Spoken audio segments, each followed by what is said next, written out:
In previous class, we have discussed about Pauli's exclusion principle. So in Pauli's exclusion principle, we have discussed कि एक atom में दो electrons के चारों quantum number same नहीं हो सकते और इसीलिए दो इलेक्ट्रॉन से ज्यादा एक ऑर्बिटल में रिसाइड नहीं करते, क्योंकि एक ऑर्बिटल में अगर दो इलेक्ट्रॉन से ज्यादा रिसाइड करेंगे तो चारों क्वांटम नंबर सेम हो सकते हैं, जो कि होने नहीं चाहिए। तो इलेक्ट्रॉनिक कॉन्फ़िगरेशन जानने के लिए another rule is Hund's rule. So Hund's rule is another rule that we should know before writing the electronic configuration. अब ये हुन्स रूल क्या है? हुन्स रूल है filling of electrons in the orbitals of a subshell if a subshell is having more than one orbital। अगर एक subshell में एक orbital से ज्यादा है तो उसमें फिलिंग ऑफ इलेक्ट्रॉन्स के लिए क्या रूल होना चाहिए? जैसे एस सबशेल, एस सबशेल 1 में भी है, शेल में सेकंड में भी है, थर्ड में भी है। एस सबशेल हर शेल का हिस्सा है, लेकिन एस सबशेल में सिर्फ एक ही ऑर्बिटल, तो उसके लिए कोई रूल एप्लीकेबल नहीं हो। लेकिन P subshell is a part from second shell onwards, यानी कि P का एग्जिस्टेंस सेकेंड शेल ऑनवर्ड्स होता है और P में 3 ऑर्बिटल्स हैं। तो P चाहे सेकेंड शेल का हो या थर्ड शेल का, फोर्थ शेल का, फिफ्थ शेल का, या किसी भी शेल में P का एग्जिस्टेंस है तो P में 3 ऑर्बिटल्स होते हैं। So how to fill electrons in P subshell? So for that Hund's rule is applicable. So what is Hund's rule? The Hund's rule states that when there is more than one orbital in a subshell, if there is more than one orbital in a subshell, then while filling the electrons, all the orbitals will be singly occupied first, then pairing will start to minimize the repulsion।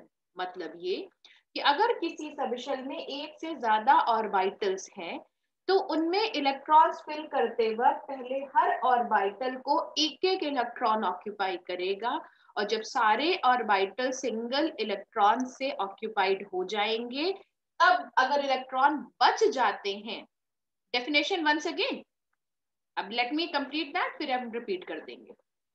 So here कि अगर सारे orbitals एक एक electron से occupied हो जाएंगे, सारे एक सबशेल के जब सारे ऑर्बिटल्स में एक एक इलेक्ट्रॉन फिल हो जाएगा, उसके बाद ही इलेक्ट्रॉन बच जाते हैं, तब हम उनमें पेयरिंग स्टार्ट करेंगे।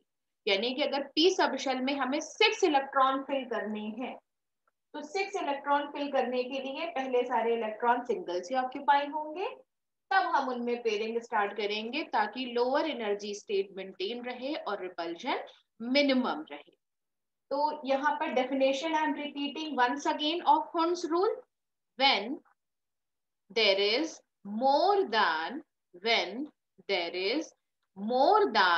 one orbital, when there is more than one orbital of equal energy in a subshell, when there is more than one orbital of equal energy in a subshell, then all the orbitals will be occupied by single electrons, then pairing will take place.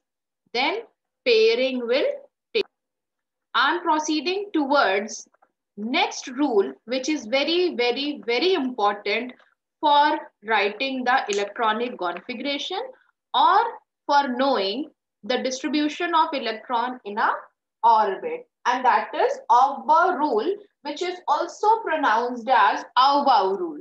So Aufbau rule or Aufbau rule.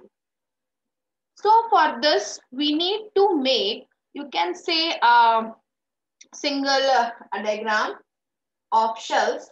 अब जैसे first shell में आप अगर flow chart एक बनाएं तो first shell में कितनी सब शेल्स एग्जिस्ट करती हैं? सिर्फ एक, 1s।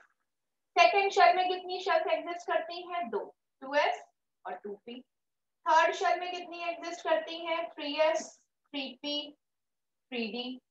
फोर्थ में कितनी एग्जिस्ट करती हैं? 4s, 4p, 4d और 4s। फाइव में how many exist? 5s, 5p, 5d and 5s। Sixth shell में कितनी एग्जिस्ट करती हैं? 6s, 6p, 6d, 6f और g भी एग्जिस्ट करती हैं, लेकिन वो हम मेंशन इसलिए नहीं कर रहे हैं क्योंकि उसको ऑक्यूपाई करने तक के इलेक्ट्रॉन्स या एटॉमिक नंबर अभी एग्जिस्ट नहीं करता। तो जिनको ऑक्यूपाई किया गया है, जिनकी इंफॉर्मेशन है, हम अभी तक उन्हीं की बात कर रहे हैं। तो 7s और 7p, 7d, 7f, 7g, 7h, 7i, 7j ये सब एग्जिस्ट करते हैं, लेकिन उनको मेंशन हम इसलिए नहीं कर रहे क्योंकि उनको ऑक्यूपाई करने के लिए जो एटॉमिक नंबर का एग्जिस्टेंस चाहिए उसकी अभी तक डिस्कवरी नहीं हुई है। So this is the reason we are writing only those subshells जिनमें इलेक्ट्रॉन एग्जिस्ट करते हैं और उनकी इंफॉर्मेशन स्पेक्ट्रोस्कोपी के जरिए अभी तक मिली है। So here this is you can से a flow chart of shells and its subshells. Now what is Auber rule?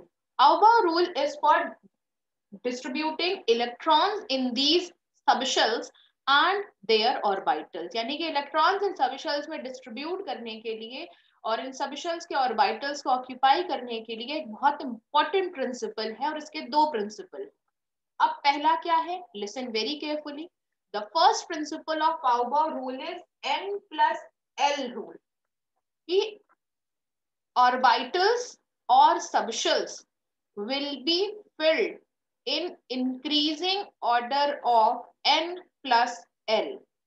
यानी कि orbitals will be filled in the increasing order of n+l level।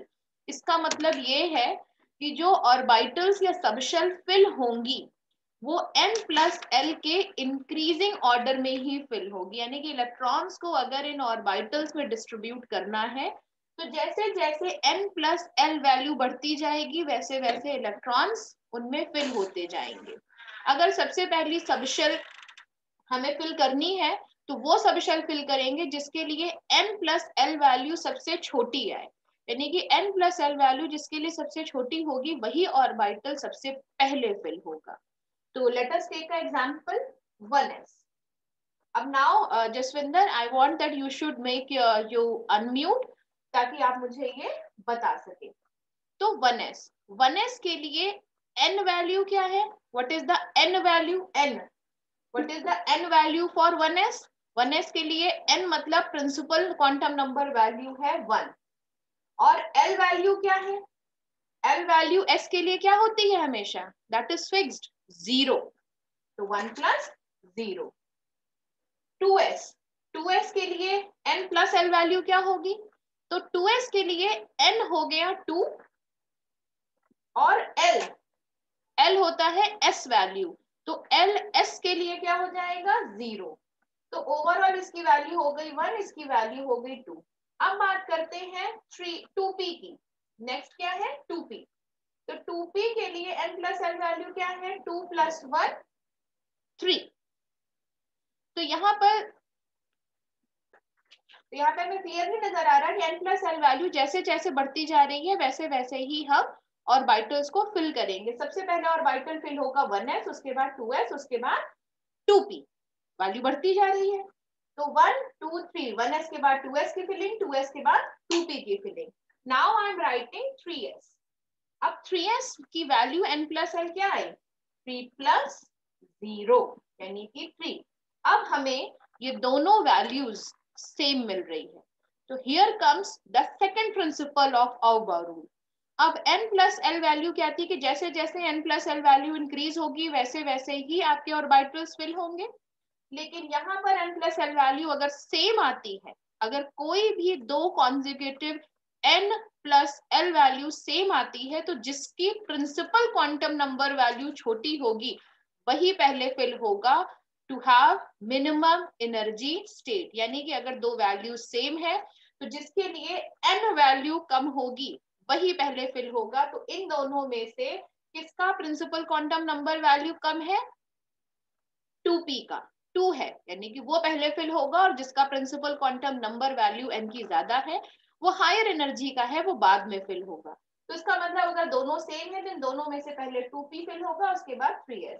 तो now let us make the रे diagram. 1s के बाद कौन fill होगा? 2s। 2s के बाद कौन फिल होगा? 2p, और 2p के बाद फिल होगा 3s। अब वैल्यू लिखते हैं 3p की। 3p की वैल्यू है 3 + 1 4। फिर आता है 3d। 3d के लिए वैल्यू आ रही है 3 + 2, क्योंकि d के लिए वैल्यू क्या है? 2। तो 3 + 2 वैल्यू 5। उसके बाद आ गए 4s। 4s के लिए है 4 + 0 4। अब यहाँ पे हमें नजर आ रहा है कि 3d की वैल्यू 5 आ रही है, जो कि बहुत ज्यादा है, इसलिए ये बाद में फिल होगा। लेकिन 3p की वैल्यू और 4s की वैल्यू सेम है, तो इन दोनों को एक सिमेट्री में रखा गया। लेकिन दोनों में जिसका प्रिंसिपल क्वांटम नंबर छोटा है वो पहले फिल होगा, यानी कि 3p और 4s में जिसकी फिलिंग दोनों के लिए n + l वैल्यू सेम है। 3p और 4s के लिए n + l वैल्यू सेम है, लेकिन 3s का प्रिंसिपल क्वांटम नंबर छोटा है। Here we are getting कि 3p और 4s के लिए प्रिंसिपल क्वांटम नंबर वैल्यू क्या है? सेम है। 3p और 3s के लिए principal quantum number value same है, तो जिसकी मेन शेल छोटी है, कम है, वो पहले फिल होगा, यानी कि 3p पहले फिल होगा, फिर 4s फिल होगा। और यहाँ पर क्लियरली मेंशन है कि 3d की वैल्यू 5 आ रही है, यानी कि वो 5th शेल के बराबर है, और 3p की वैल्यू 4 है, और 4s की वैल्यू भी 4 है, मतलब 3p की वैल्यू 4 शेल के बराबर है, इसलिए वो 4 शेल के साथ फिल हो रहा है। लेकिन पहले इसमें इलेक्ट्रॉन एंटर होगा क्योंकि n वैल्यू कम है। लेकिन 3d की वैल्यू 5 आ रही है, मतलब इसकी एनर्जी 5th शेल के बराबर है, तो इसकी फिलिंग उसके साथ होगी जिसमें वैल्यू 5 आए। अब 4s के बाद किसकी फिलिंग होगी? 4s के बाद हमारी बचता है 4p। 4p के लिए वैल्यू आ रही है 4 + 1 5, और 5s के लिए भी वैल्यू आएगी 5। तो यानी कि हमारे पास 3d 4p और 5s सबके लिए वैल्यू 5 है। तो 4s के बाद इसकी भी वैल्यू 5 है, 3d की भी वैल्यू 5 और 5s की भी वैल्यू 5 है, यानी कि ये तीनों इक्वल एनर्जी में है। इन तीनों में सबसे छोटा प्रिंसिपल क्वांटम नंबर किसका है? 3d का। तो सबसे पहले 3d, उसके बाद 4s और 5s। तो अगर कैलकुलेट हम करते जाएंगे तो हमको इस तरीके से रे डायग्राम मिलेगा, और वो हमें इंफॉर्मेशन मिलने के बाद ये हम बनाएंगे। तो 4s के बाद फिलिंग आई 3d की, 3d के बाद 4p की, 4p के बाद 5s की। 5s के बाद अगर हम कैलकुलेट करेंगे, ये दोनों रूल को अप्लाई करेंगे, तो आएगा 4d, 4d के बाद 5p, 5p के बाद 6s, 6s के बाद फिलिंग आएगी 4s की, फिर 5d की, फिर 7p, 6p और 7s, और 7s के बाद 5s, 6d और 7p। तो इस तरीके से डायगोनल रेस जो हम बनाते जा रहे हैं वो हमें इंफॉर्मेशन दे रहे हैं कि किसकी फिलिंग किसके बाद होगी, कि how these orbitals will be filled. अब तीनों रूल्स को यूज करते हुए, यानी कि पॉलीज, हुंड्स रूल और ऑफबर्ग को यूज करते हुए, we can write the electronic configuration. और कौन सी कॉन्फ़िगरेशन स्टेबल होगी, कैसे होगी, this also we will discuss today itself. So I hope this much is understood by you all. Sorry, by you. Example लेते हैं एटॉमिक नंबर 18। कोई भी एटॉमिक नंबर ले लें, 18 ही। 18 एटॉमिक नंबर का मतलब हमारे पास 18 इलेक्ट्रॉन्स है। अब 18 इलेक्ट्रॉन्स इनमें कैसे फिल होंगे? हमें पता है कि s में कितने ऑर्बिटल हैं? 1, यानी कि s सबशेल में 2 इलेक्ट्रॉन से ज्यादा फिल नहीं हो सकते। p में 3 ऑर्बिटल्स हैं, 6 से ज्यादा फिल नहीं हो सकते। d में 5 ऑर्बिटल्स हैं, 10 से ज्यादा फिल नहीं हो सकते। और f में 7 ऑर्बिटल्स हैं, 14 इलेक्ट्रॉन से ज्यादा अकोमोडेट नहीं हो सकते। दूसरी बात, ऑबर प्रिंसिपल से हमें पता चला कि जब तक पहला लोअर एनर्जी वाला सबशेल कंप्लीट नहीं होता तब तक हम आगे प्रोसीड नहीं कर सकते। मतलब पहले 1s को कंप्लीट करेंगे, फिर हम नेक्स्ट 2s में जाएंगे। 2s के बाद किसकी फिलिंग होनी है? अभी हमने डिस्कस किया 2p। जब तक 2p कंप्लीट नहीं होता हम 3s में नहीं जाएंगे, जब तक 3s कंप्लीट नहीं होता हम 3p में नहीं जाएंगे, 3p कंप्लीट होने के बाद 4s, और 4s के बाद हम जाएंगे 3d। जब तक 3d में 10 इलेक्ट्रॉन्स कंप्लीट नहीं होते तब तक हम 4p में प्रोसीड नहीं कर सकते, जब तक कि प्रीवियस सबशेल कंप्लीट ना हो। और एक जैसे 3d में अगर इलेक्ट्रॉन हमें फिल करने हैं तो वहां हुंस रूल एप्लीकेबल होता है। 3d में 5 ऑर्बिटल है, पांचों ऑर्बिटल में पहले सिंगल इलेक्ट्रॉन डिस्ट्रीब्यूट होंगे, तभी हम आगे प्रोसीड करेंगे। तो ये सारा अब समरी हम अप्लाई करेंगे इलेक्ट्रॉनिक कॉन्फ़िगरेशन लिखने में। अब 18 इलेक्ट्रॉन्स हैं, तो कितने इलेक्ट्रॉन्स हम फर्स्ट शेल में डिस्ट्रीब्यूट कर दें? 2, क्योंकि 2 से ज्यादा नहीं हो सकते। तो 1s में हमने डिस्ट्रीब्यूट किए 2 इलेक्ट्रॉन्स और ऐसे अलग से लिख दिया। 1s के बाद हमें कहाँ जाना है? 2s में। 2 इलेक्ट्रॉन फिल करने के बाद 18 में से बचते हैं हमारे पास 16। 16 में से हम 2s में भी फिल कर सकते हैं। कितने? 2 इलेक्ट्रॉन्स। कंप्लीट हो गया। 2s के बाद हम कहाँ जाएंगे? 2p में। 2p में हमने 6 इलेक्ट्रॉन फिल कर दिए और हमारे ये टोटल हमने फिल किए 10। अभी हमारे पास कितने बचे हैं? 8। 2p के बाद हम कहाँ जाएंगे? 3s में। 3s में कितने हम फिल कर सकते हैं? 2। अभी भी हमारे पास इलेक्ट्रॉन बचे हैं कितने? 6। तो 3s के बाद हमें जाना कहाँ है? ये एरो हमें बताएगी। 3s के बाद हम जाएंगे 3p में। 3p में कितने इलेक्ट्रॉन आ सकते हैं? 6। तो ये हो, अब हमारे टोटल 18 इलेक्ट्रॉन फिल हो गए और ये हमने कॉन्फ़िगरेशन लिख दी। इस तरीके से आप कोई भी एटॉमिक नंबर लेके कॉन्फ़िगरेशन लिखेंगे। तो आपका होमवर्क है, नोट कर लो atomic number 20, 25, 20, 25, 20, 25, 50 and 48 along with atomic number 10, 4। ये नंबर्स नोट कर लीजिए और इसकी कॉन्फ़िगरेशन खुद से लिखेंगे। Next topic that I am going to discuss today is stability of configuration. कौन सी कॉन्फ़िगरेशन स्टेबल होती है? कौन सी कॉन्फ़िगरेशन यहाँ पर हम स्टेबल मानेंगे? तो यहाँ पर 3 क्राइटेरिया है स्टेबिलिटी के। सबसे पहला क्राइटेरिया है नोबल गैस कॉन्फ़िगरेशन। अगर आउटर मोस्ट सबशेल जिसमें रिस्पेक्टिव सबशेल्स जो फिल होने हैं वो कंप्लीट है, दैट विल बी स्टेबल। जैसे कि हमने यहाँ 18 कॉन्फ़िगरेशन लिखा, तो लास्ट में हमारी आ रही थी थर्ड शेल। और अभी हमने स्टेबिलिटी रूल हम आपको बताते हैं कि जिनकी electronic configuration noble gas configuration से मैच करती है वो सबसे ज्यादा स्टेबल है। नोबल गैस कॉन्फ़िगरेशन मतलब आउटर मोस्ट शेल कंप्लीट।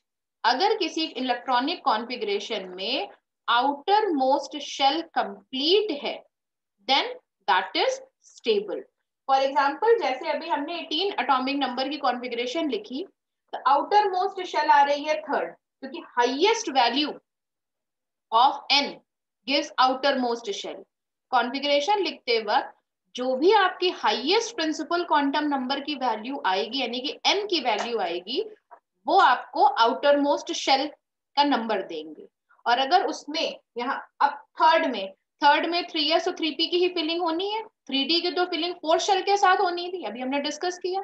तो थर्ड शेल में सिर्फ 3s और 3p की ही फिलिंग होनी है। अकॉर्डिंग टू आउबर रूल 3d की फिलिंग फोर्थ शेल के साथ स्टार्ट होती है, तो 3d की फिलिंग हम थर्ड शेल में नहीं मानते।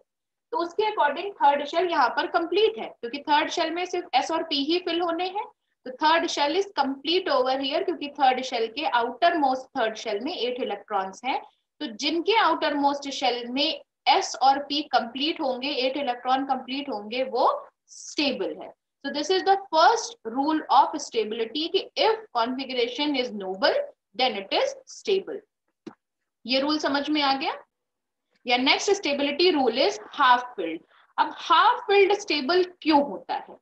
अब जैसे कि हम डी की ही बात करें, डी में 5 ऑर्बिटल्स हैं, तो हाफ फिल्ड स्टेज डी की क्या होगी कि 5 ऑर्बिटल्स में एक एक इलेक्ट्रॉन हो।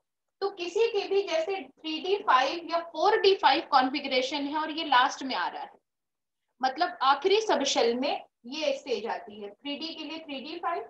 और किसी में अगर आउटर मोस्ट p है, सपोज आउटर मोस्ट 4p है, तो 4p में ये आ रही है, मतलब आउटर मोस्ट शेल जिसमें इलेक्ट्रॉन एंटर कर रहा है, सबसे आखिरी सब शेल जिसमें इलेक्ट्रॉन एंटर कर रहा है, अगर वो p है, d है या s है, और उसमें अगर हाफ फिल्ड स्टेट है तो वो स्टेबल है, लेकिन पहले वाले से कम, यानी कि फिल्ड कंप्लीट वाले से इसकी स्टेबिलिटी कम होगी, लेकिन दूसरों के कंपैरिजन ये ज्यादा स्टेबल, इससे कम है और दूसरों के कंपैरिजन में ज्यादा है।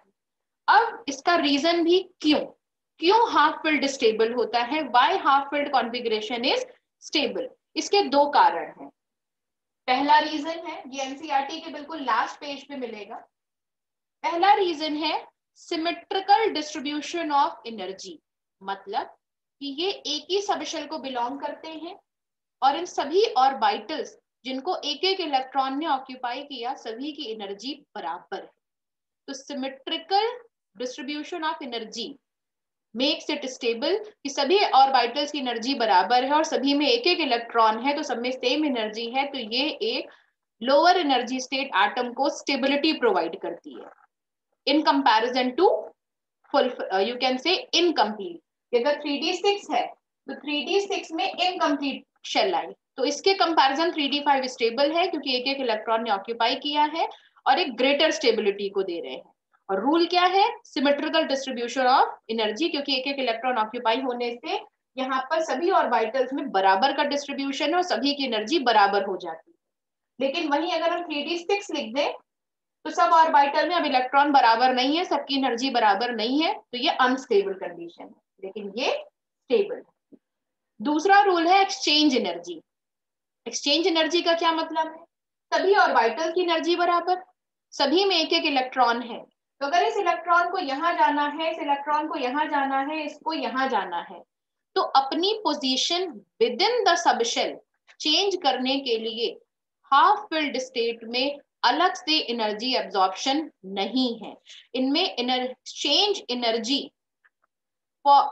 एनर्जी जो यहाँ पर चाहिए वो ना के बराबर है। नोट भी कर सकते हैं ये point, it may be noted that more than number of exchangeable position, यहाँ पर एक्सचेंज पोजीशंस बहुत ज्यादा हैं और यहाँ पर मोर will be exchange energy released and more will be the stability of atom, यानी कि यहाँ पर बहुत आराम से इलेक्ट्रॉन अपनी एक पोजीशन से दूसरी पोजीशन में इलेक्ट्रॉन्स अपनी पोजीशन एक्सचेंज कर सकते हैं, और ये ऐसा करते वक्त एनर्जी रिलीज करते हैं, और एनर्जी रिलीज करने की वजह से एटम को एक लोअर एनर्जी स्टेट मिलती है जो उसे स्टेबिलिटी प्रोवाइड करती है। और एक्सचेंज क्यों कर सकते हैं, क्योंकि सभी बराबर है, इलेक्ट्रॉन को यहाँ से यहाँ जाना है, यहाँ से यहाँ जाना है, तो एनर्जी अब्सॉर्ब नहीं करते, रादर रिलीज करते हैं और बहुत आराम से ये एक्सचेंज अपनी पोजीशन कर सकते हैं हाफ फिल्ड स्टेट में। So symmetrical distribution of energy, second exchange energy are the two reasons which make half filled state stable. तो ये हो गया second stability rule.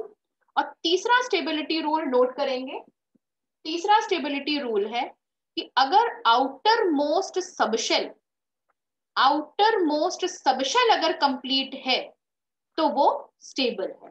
For example outer most subshell complete, outer most subshell complete, for example atomic number 4, तो 1s2 2s2। अब outer most shell कौन सी है, second complete नहीं है, क्योंकि सेकेंड कंप्लीट होने के लिए 8 इलेक्ट्रॉन चाहिए, 2s और 2p दोनों को मिला के, लेकिन आउटर मोस्ट सबशेल है 2s और वो कंप्लीट। तो आउटर मोस्ट सबशेल कंप्लीट है तो वो स्टेबल है। So these are the stability rules, 3। और जो सेकेंड स्टेबिलिटी रूल है इसके बेसिस पे एक बहुत इंपॉर्टेंट क्वेश्चन आता है कॉपर और क्रोमियम का। कॉपर एटॉमिक नंबर 29 और क्रोमियम एटॉमिक नंबर 24, ये दोनों नेचुरली स्टेबल कहे जाते हैं क्योंकि दोनों ही half filled stability naturally occupy करते हैं। तो कॉपर की जो लास्ट में कॉन्फ़िगरेशन होनी चाहिए वो होनी चाहिए कॉपर की Cu 4s2 3d9, ये अकॉर्डिंग टू आउबाउ होनी चाहिए, लेकिन नेचुरली क्या होती है 4s1 3d10, क्योंकि ऐसा होने पर इसे एक्स्ट्रा स्टेबिलिटी प्रोवाइड होती है, इजीली रिएक्टिव नहीं होते। अपने आप एस का एक इलेक्ट्रॉन डी में जाता है नेचुरली, और डी हो जाता है कंप्लीट, लास्ट वाला outermost subshell complete, और outermost shell half filled. यानी कि इलेक्ट्रॉन जिसमें लास्टली जा रहा है वो है डी, लेकिन वैलेंस शेल कौन सी है, फोर्थ, क्योंकि highest quantum number, highest principal quantum number outermost देता है। तो आउटर मोस्ट हाफ फिल्ड और लास्ट इलेक्ट्रॉन जिसमें एंटर हो रहा है वो कंप्लीट, तो एक्स्ट्रा स्टेबिलिटी हो गई। उसी तरीके से क्रोमियम एटॉमिक नंबर 24, कॉन्फ़िगरेशन होनी चाहिए 4s2 3d4, लेकिन नेचुरली इसकी जो कॉन्फ़िगरेशन स्पेक्ट्रोस्कोपी के थ्रू ऑब्जर्व की गई वो है 4s1 3d5। दोनों ही हाफ फिल्ड हैं, वैलेंस शेल भी हाफ फिल्ड है और जिसमें इलेक्ट्रॉन लास्टली एंटर कर रहा है वो भी हाफ फिल्ड है, तो एक्स्ट्रा स्टेबिलिटी क्रोमियम को प्रोवाइड होती है। So this is the stability rule. So with this your chapter is also completed, and in next class we'll start chapter 3.